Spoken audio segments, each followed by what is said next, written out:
Welcome to episode 2 of Doable Discipleship, brought to you by the Spiritual Maturity Team at Saddleback Church. I'm Doug Jones, and I'm sitting here next to Jason Wieland. That's me, yeah. So today's going to be interesting because we're getting into some serious meat. Like last week was kicking it off, starting, getting warmed up. And this week we're just diving right into some pretty heavy-duty stuff. Yeah. Talking about how to love God with all your heart. Love is a really weird thing, don't you think?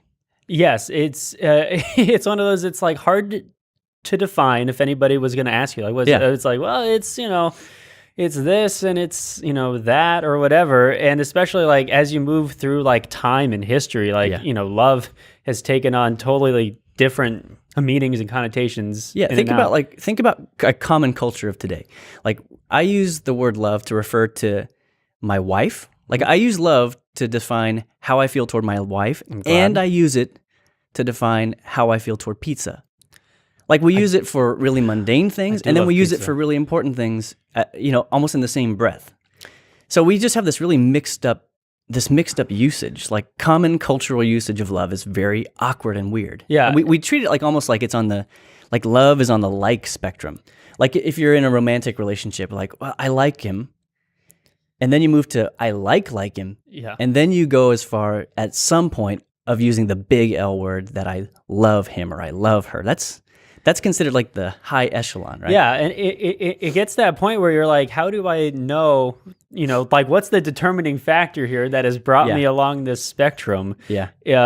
Just as you were saying, is love, if it does feel like in culture at least, the meaning of the word love has really started to diminish a bit as people use it for different things. Like you said, pizza. Yeah. Or like you get those like I Heart New York shirts or whatever. And it's like, great. Is that the same way you feel about your spouse? It's it's an odd. Yeah. Do you remember when you first told Alicia you loved her? Was that like a big moment? No, I don't remember it being like a big moment like you would see in like a romantic comedy or whatever. Yeah, me either. Alicia would say that she said it first. I would respond, well, I thought it first. So I don't, it's that weird, it was not a big, swell of music crescendo moment. I just love, I don't watch much reality TV, but you can find like in pop culture, love just used in like the weirdest way, and people feel like they have to ramp up to using that word, and yet at the same time we use it for such pointless things. Like we use it as like this bottom feeder word for just I love frozen yogurt, and then all the way up to how we refer to our children and like the people most precious to us. It's so weird. So like in English we have one word for love that we just use in a gajillion different ways. Totally. But then if we look at the New Testament, we have these 4 Greek words for love, and each of them has its own very special, very specific meaning. And side note, don't you think it's really cool? I had a professor say this one time I thought was so cool, that Greek and Hebrew, the 2 predominant languages of the Bible, are said to be 2 of the most powerful, like meaning-packed languages of all time. I believe it, yeah. And isn't it cool that God chose those 2 languages to be the primary like delivery method for his word? I never really gave it much thought before, but I think that's totally true. Greek's a great example of that too. So we've got 4 words for love. You want to start us off with those? Yeah, so the first one that we're going to mention here briefly is storge, and you can correct my pronunciation if you're a Greek scholar, but right now we're going to go with storge. And that's basically, it's the type of love that you feel in your family. It's that type of like you have a close proximity with these people. It's that idea of of saying like they're my brother or they're my sister. It's my mom, and I would do anything for them. It's that sort of a family relationship that often goes unspoken, but at the same time, it is a type of love. Yeah. Sometimes storge has even been called mother love. Yeah, it's because it's considered so tightly bonded to like the mother-child relationship. Yeah, it's that type of love that allows a mother to lift a car off of her. It's that gut level kind of love, that we feel toward our children and family members. Yeah.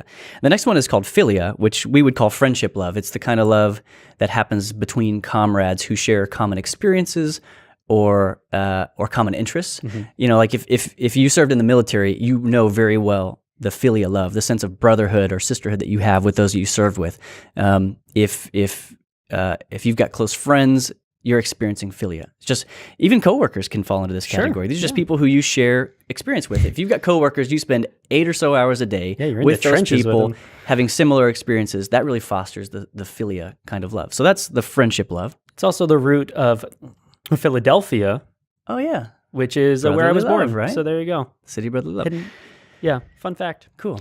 The next Here's a one, fun one. yeah, Eros or Eros or Eros or Eros, however you want to pronounce it. Eros. You know what I'm talking about. Yes. And that's romantic love. That is, it goes a little bit deeper. It's a type of love that you would feel for, your spouse, your significant other, or whatever. And, it's that, it goes all the way. it goes all the way to the sex drive, which is what you wanted to get to. Yeah. Douglas. Goodness. Yeah. So, I mean, it's the Marvin Gaye type of love, Yeah, it includes the passionate bond between lovers. It's sometimes called the love between the sexes. Yeah. It's that unique bond between two who are in love. You might even call this the in love form of love. Yeah. And then there's the last one, which is the Mac Daddy, the supreme love, the one that's used very often in the New Testament. And this is the one we would call divine love or God's love. And it's in Greek agape. Sometimes you may have been accustomed to hearing agape. Use it however you want. I think the actual pronunciation is agape. Sure. But this is the love that we would call unconditional love. The love that sometimes is referred to as charity. It's the love that gives without expectation of return. In fact, I have a definition here that I think really kind of captures it pretty well. I think we'll put it up on the screen. It says, a virtuous and unwavering commitment to do good to another regardless of merit or changing circumstances. So meaning, if I possess agape or it means I make you my focus and take the eyes off myself. That I'm willing to strive to produce the best possible good for you, regardless of the impact that it has on me. And Jesus really epitomized what agape really is, because he came, as he said, to seek and save the lost. He came not to be served, but to serve, and to give his life a ransom for many. He came and gave this incredible sacrifice on behalf of people who largely rejected him and threw rocks at him and cursed him and threw him out of their towns. Jesus came and he loved so much and in such an incredibly powerful agape sense that he was willing to do good to those who completely threw it back in his face very often. And that's this incredible, supernatural, transcendent love of God. Romans 5:8 puts it like this. It says, but God demonstrated his own love for us in this.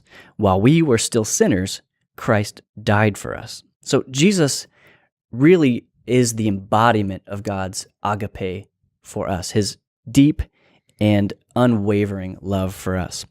And the question of why did he do that, why did he make this sacrifice? It's easy to say, well, God is filled with love or God loves us so much. But really, when we're talking about God, it goes even farther than that, where God is love. Love is just an essential part of who he is. God can do no otherwise because it simply is who he is. So if you ask the question, why does God show us so much love? It's not because he necessarily has so much love for us. It's because love is just who he is. Agape is part of his essential nature. But why don't you talk to us a little bit about loving God with all your heart, because that's kind of what we're getting to. Yeah. So we talk about, love is what we're just talking about, and these 4 types of love. And then as we move forward, we're talking about Mark 12:30, and that's what we're going to be talking about for the next few weeks. Just a heads up, which is love God with all your heart, soul, mind, and strength. Which we touched on last week. Which we touched on a bit last week. So, and the first one is loving God with all your heart. So now that we've talked about love a bit, now it's time to kind of talk about what does that look like in loving God with all of your heart. So like, what is the heart exactly? That's another tough one. I feel like, as love has many sorts of connotations, heart kind of does too. It makes me think of Captain Planet a little bit, heart. It's one of the powers. But anyway. Well, it's a ring. It's a ring, yeah. Not a very cool one in the Captain Planet universe, but okay, yeah. It always came down to him at the end. I feel like every episode it always felt so ungratifying too. He's like, well, I have good feelings to shoot at you. Yeah, and they were like, yay. But anyway, we have a couple of definitions of heart here that we're going to be sharing right now. Here's just a brief list, and then I'm going to touch on a couple of them. The first is the seat of our will. And the second, our emotional core. And the third, the center of a physical and spiritual life. And the fourth, the birthplace of our loves. So I want to touch on the second and fourth really quickly. The second was our emotional core. Now, we heard a great message a few weekends ago from Pastor Tom Holliday here at Saddleback, and he was talking about this exact verse, heart, soul, mind, and strength stuff. And for heart, he focused on like these are the feelings. It's the passion for loving God, and that's a huge part of it. Is we should be passionate about our God. You know, his love for us is unending, and we should, you know, express a sort of passionate love back for him, you know. And that comes out in how we live our lives. It comes out in worship. It comes out in many different ways, but it's a big part of what it means to love God with all your heart. Yeah. And the fourth one there is the birthplace of our loves. And that's a big thing because, as we talked about, is we can love multiple different things in multiple different ways. And all this stems from the heart. Yeah. And in a good way or a bad way, it could come out multiple different ways. And so if you think about the heart as the birthplace of your loves, that gives you the opportunity to think, you know, how is my heart? What is the state of my heart? Yeah. What am I choosing to love? What am I choosing to focus on? So it's, you know, it covers a lot of different areas. Yeah, Jesus even said that everything that we say and do flows out of the contents of our heart. Yeah. That the condition of our heart dictates really everything that we do. So knowing the condition of your heart is like one of the most important fundamental things that any believer can do, is really assess their heart and what it's devoted to, what it gives its attention to. And it's an opportunity to take that into prayer and just ask God to point out, you know, what's going on in your heart. You know, oftentimes we're blinded to it. It's really easy, you know, to not understand, you know, what am I really truly focusing on and loving. Yeah. But asking God, you know, God, point out the things in my heart that you don't like. Yeah. So that's an important part of this too. Yeah. So let's dig into that a little bit more. So what would you say it means to love God with all your heart? Like putting those two things together. So if we understand, we have an idea of what the heart is, and we have an idea of what love is in this agape sense. And by the way, that Mark 12:30 word that's used says, "Love the Lord your God." That's agapao, which is just a different derivative, a form of the word agape. And so, like putting those together, what does it mean exactly to then love God with all of our heart and put those two together? Well, we wrote out something good here that I actually pretty liked as a definition, and I think we can dive into that a little bit more, which says, making him the greatest object of our passion, attention, and dedication. And I think a big part of this is this making him the greatest object. That means it's a choice. And, you know, we've heard Pastor Rick talk about this a lot, how love is a choice. Yeah. And so what this is, in loving God with all your heart, it's choosing to put him first above everything else. Yeah. It's choosing, as it says, you know, to make him the object of passion, attention, and dedication. And that means giving him your time. It means to give him, you know, your love, to give him your attention, to grow, you know, to make the choice to grow and develop a relationship with him. That's good. I think that's a big part of it, is that it is a choice. So, you know, as much as love can be a weird, confusing topic, it is a choice. Yeah. And how you choose to love is a choice, oftentimes. Yeah, and Jesus did a really amazing job of honing the word love down to a very fine point. Yeah. Like helping us to understand what it really is at its core. And that really protects us from all these other, like the cultural ebbing and flowing about love that happens where, it means this or it's that. You know, or it's whatever this song says or that kind of thing. Like he really nailed it down and made it pretty clear. Have you ever pondered the question, and you too, have you ever pondered this question? If I love God with all my heart, what's left over for others? Like, how do I love God with all my heart and still love my kids and love my wife and all that stuff? Like, have you ever gotten into that? Yeah, I actually was just talking about this with Alicia the other day. Like, it's pieces of the pie, you know? Like, like if God gets the whole pie, what does my wife get? Or what do my friends get? That's pretty much exactly what was going on. She was having a conversation like years ago with some friends. Oh, man, what are you doing to us? Who aren't believers, but they were getting into this conversation about God and love and all this stuff. And they said, I could never say that I put God before my spouse. Yeah. That would do an injustice to my spouse. Right. And, I wasn't there to have this conversation with them, but it was just interesting to hear that perspective. It's like, why would you put anything above your spouse? Your spouse should be the most important. Yeah. So it gets into this, what you're talking about, the pieces of the pie. Yeah. And I think the reality is, and I think Jesus makes this clear, and if just looking at the full counsel of the Bible, you find this is really clear, that love is not something that you divide up with arithmetic. Like you can't, there aren't mathematical equations for love where like I have 100% of my love. I have 10 pounds of love. And I can divide that up in any number of ways. Yeah. And God wants me to divide that up in the best way possible. God just wants the biggest piece of the pie. But that's not what is said. Jesus says, love the Lord your God with all your heart, soul, mind, and strength, with all of you. And so it gets you into like this interesting territory, which you just have to realize love doesn't work that way. The heart doesn't work that way. It's not something that is a single whole number that you then divide out. It's not like that. Rather, the Bible actually, when we see the great commandment, it's actually a pair of commandments, right? It's not just one. It's love the Lord your God with all your heart, soul, mind, and strength. And it says the second is just as important, love your neighbor as yourself. So somehow it's one of those paradoxical things where it's like God gets all and everyone else gets all as well.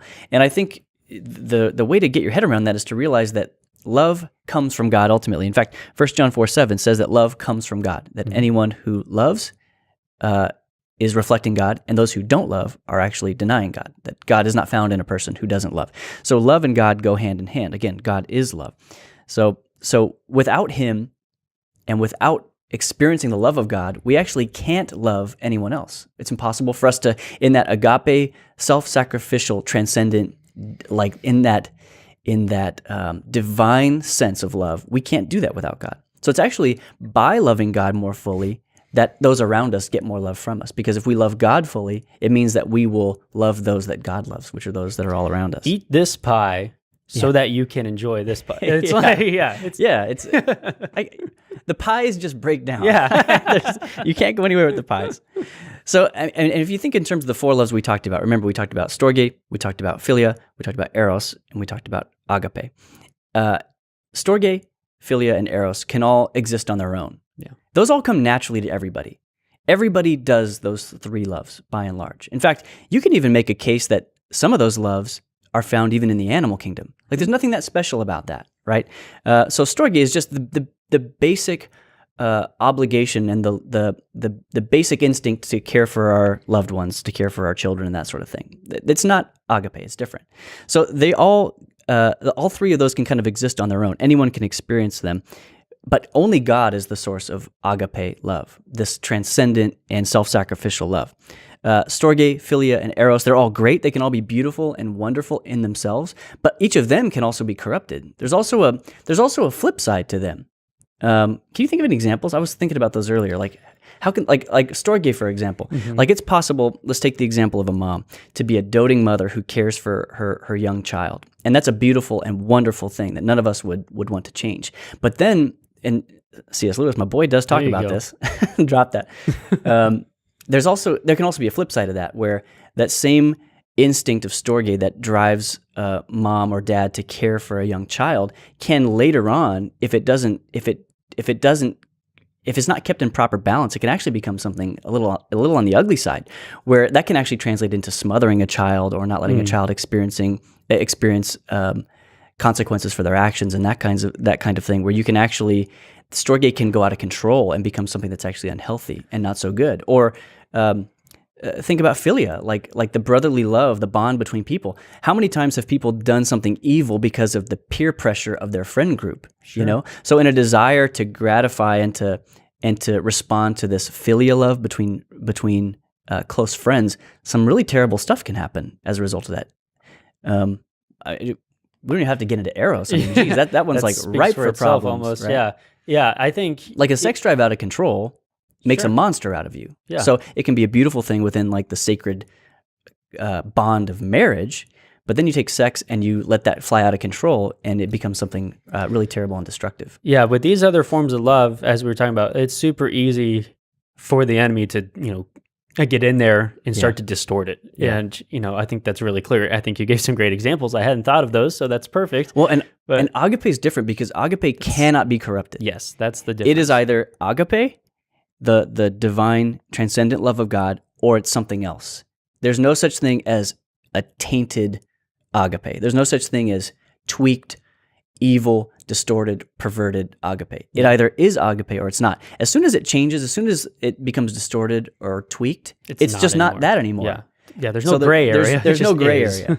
It either is or is not. Now, I think that it's possible in us to see glimpses of agape. So I would say probably anyone who really is following Jesus, some agape can be found in you. And it's not that like as a person, I'm either 100% embodying the divine love of God or not at all. I think we find that it's sort of like we find it sort of emerging in us periodically, like, or maybe there are moments in our life where we really demonstrate that kind of love. But I think what we're talking about here is how do we follow God more closely and embody His divine love more and more all the time? Yeah. So let's answer that question. Like, how do I know, if I look at myself, how do I know whether or not I'm loving the way Jesus loved, with this divine agape love? Yeah, that's probably a question that might come out of this. You know, you're listening going like, I want that kind of love, obviously. Yeah. So how do I know I'm doing that? Whatever. Especially because the loves can be mixed up so easily. Like you might think you're doing agape when you're not. Yeah. We'll talk about that in just a minute. Yeah, and sometimes, so I think what it takes too is some self-reflection, is doing some inventory on, your relationships, the choices that you're making, and that kind of stuff. So I want you to ask yourself these questions, okay? So here's a question to take with you, okay? Am I willing to obey God by giving up valuable things for the benefit of others without expecting anything in return? That's a really penetrating question. It really digs into the heart right there. It's a spade to your soul, but it's tough. Yeah, right? And it's easy to answer that question off the cuff. Yeah, it's easy to say, totally. Yeah, I'm willing to do that. I think a lot of people may ask themselves a form of this question, but I think what often gets left off is the back end of it, without expecting anything in return. Yeah. Like that can be a deal breaker for us sometimes, even if you don't expect it, like it may not even be what you're thinking, but like if you don't get a thank you, you're like, wow, I didn't even get a thank you for that. Yeah. Think of it like, audience, think about it like this. Sometimes we think we're loving somebody, but if we pan back, we're actually not loving them at all. For example, I'll go back to like an example between me and my wife. If I show kindness to my wife, but I do it in order to get something in return, like the I scratch your back, you scratch mine kind of thing. Sometimes it's literally back scratching. It's like, scratch my back. Yeah. Okay, only if you'll scratch mine. If I only show that kind of love to my wife because I want something in return, or in any relationship across the board, I'm not actually loving her. I can trick myself into thinking I am, but I'm not actually loving her. I'm actually just loving myself through her. That's pride. Mm-hmm. That's like the essence of pride, is self-focus, self-love. So whenever we do kindness to someone, even with the faint hidden expectation that it's going to result in something good coming back to us, we're actually failing to love us. That's not the love of Jesus. That's not agape. That's us trying to scratch our own back through that person. Yeah. Jesus did not love that way. He didn't do this, I'll scratch your back, you scratch mine thing. He said, I'll scratch everybody's back in town, and then he would just leave town and go to the next place. He just served because it's who he was. He served out of the love that was found in his heart, this agape love. And that's it, no strings attached. And so often we think we're loving, but we're not. We're loving ourselves only and not the other. And that's where it gets really muddy. That's where, agape, well, maybe that was actually just philia. Maybe it wasn't. Or we can look at this question and go, well, yes, I would do this. Yeah, I'm willing to obey God, give up valuable things for the benefit of others without expecting anything in return. I do that for my kids all the time. Yeah. I go, hold the phone there, pal. What you're talking about is storge. You're talking about a love that's common to everybody. Even rats know how to care for their young. Curious where you were going with that. You went with rats. Okay, cool. Rats. I don't know. I'm trying to think of a low life form. Even like lower level life forms know and have the instinct to care for their young without necessarily experiencing anything in return. That's not special. Yeah. Agape is special. So sometimes we mix up the loves and we think we kind of like pat ourselves on the back a little bit prematurely, and really we need to pump the brakes and go, man, the love of Christ is transcendent. So if I want this to grow in me, I've got to ask the right questions, and I've got to really take as you said, a really serious inventory of my heart. Yeah. And it's not easy. It's not easy. And I'm going to make it harder because, I gave you that question. I'm sure you've paused the video and we're pondering it or whatever, but we're going to take it even a step further, right? Yeah. Is yes, it's a big idea and it's a big concept. And you may be thinking like, yes, like I can do that. I do that, whatever. But the follow-up question is, do you prove it with your actions, right? Like, are you walking what you're talking kind of thing, And so, that's another layer of this idea, getting deeper into the heart. We talked a bit about this as a church last year. We did a campaign called the Miracle of Mercy.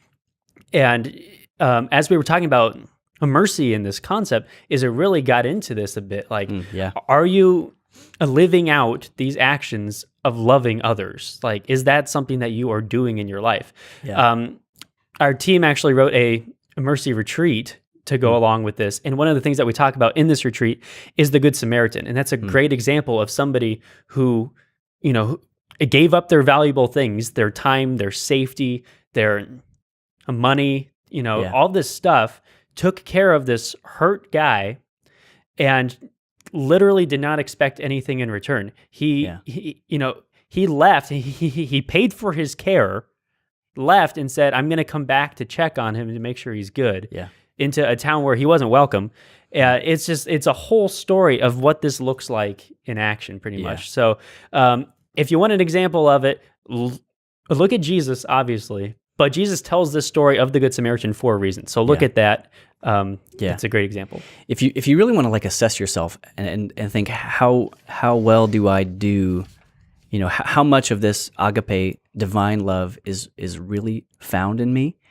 And by the way, we're talking about loving others, but really the Bible tells us if you want to love God, do it by loving others, right? Yeah. So that's why we're talking so much about how we love our neighbor, those around us. But as we said, it's really easy to kind of mix up the loves and become kind of unclear. But if you really want to take a look at yourself and how well you're doing in this area with this kind of love, I think a good question to ask is, how do you respond to your enemies?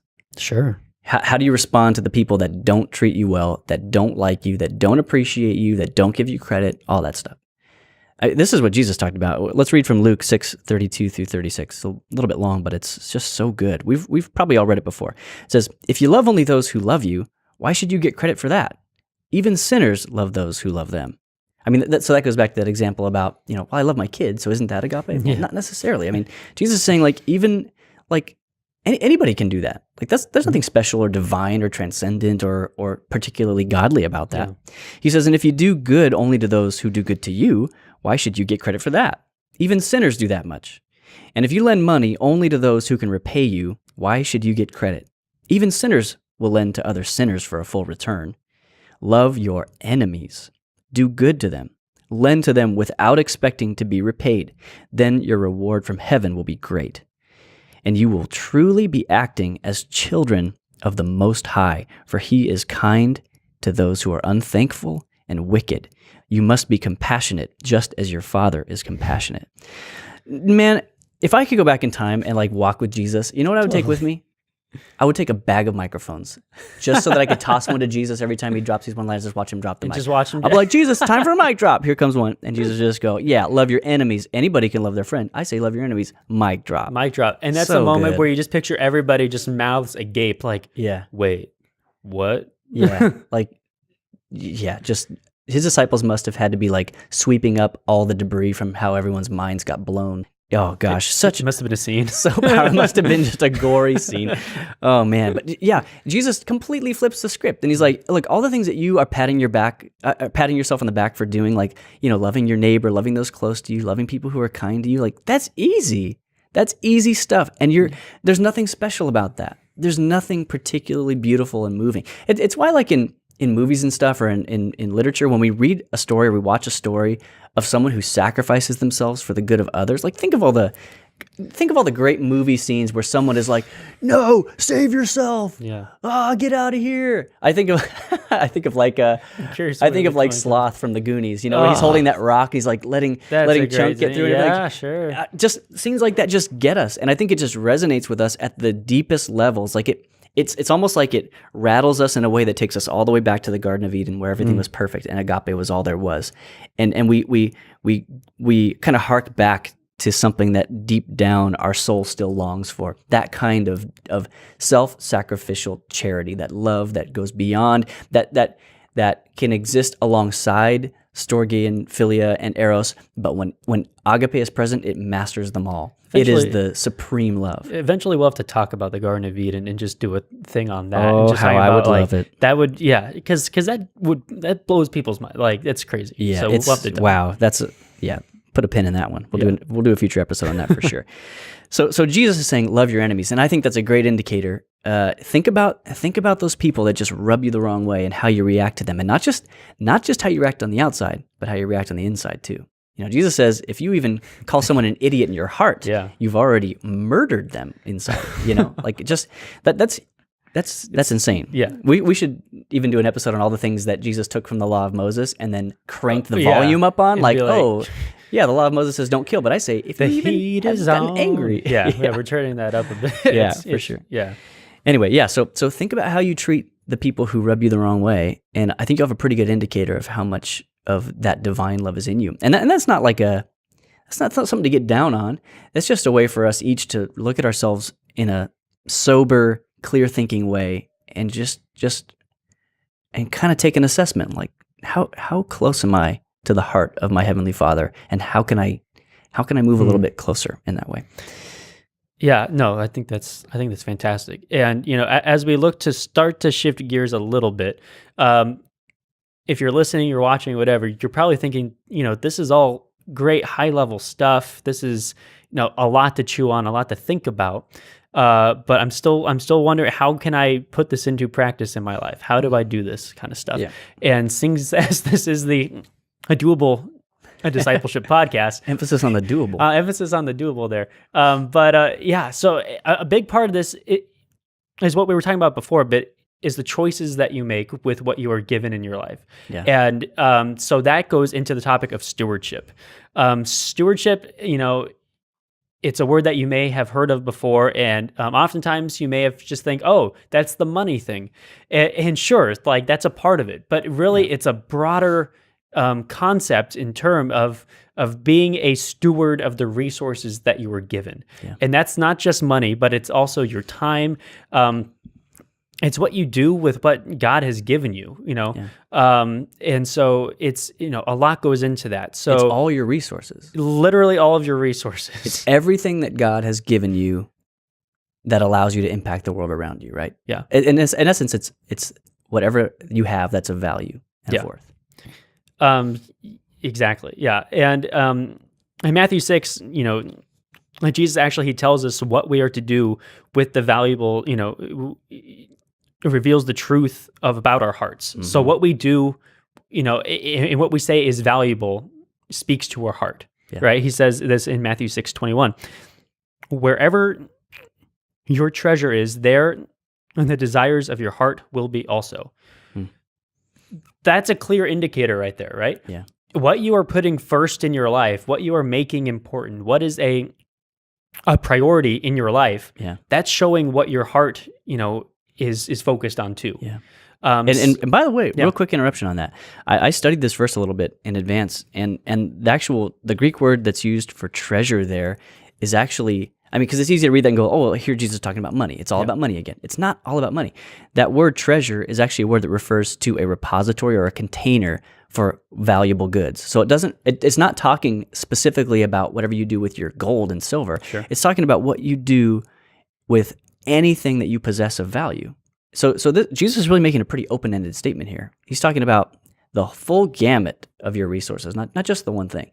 And if you hear anything from us, understand that stewardship has to do with money, but has to do with a lot more than just money. There's a much broader spectrum there than people give credit to. A lot of people who've been in church for a while, they think stewardship, they think money, and that's correct, but to a limited degree. stewardship has to do with a heck of a lot more. Exactly. Yeah. So that's something that we are going to be talking about more next week. Yeah. So be excited for that. So while you're waiting for that, because you're going to have 7 days of wait time on that, while you're waiting and reflecting, just kind of take a look at your life. Take a simple inventory and just ask yourself, am I letting God's love live in me fully?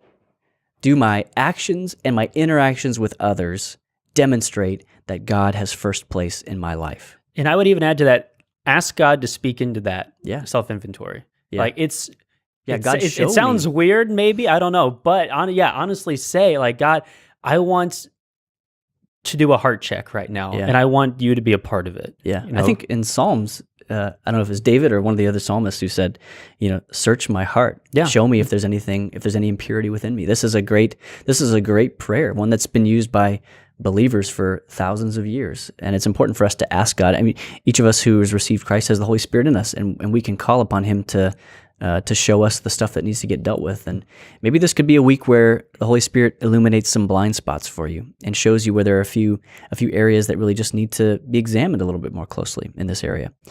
And then after you've done reflecting for a few days, come back, join us next week, because we're going to have our good friend Chris Goulard, who's the stewardship pastor for Saddleback Church. He's going to be joining us, and he'll be sharing some really practical ground level steps that all of us can take to give God more total control, more kingship, as we would sometimes say in our lives. I love that. So we can more about surrender a little bit more fully to Him. So join us for that. You don't want to miss it.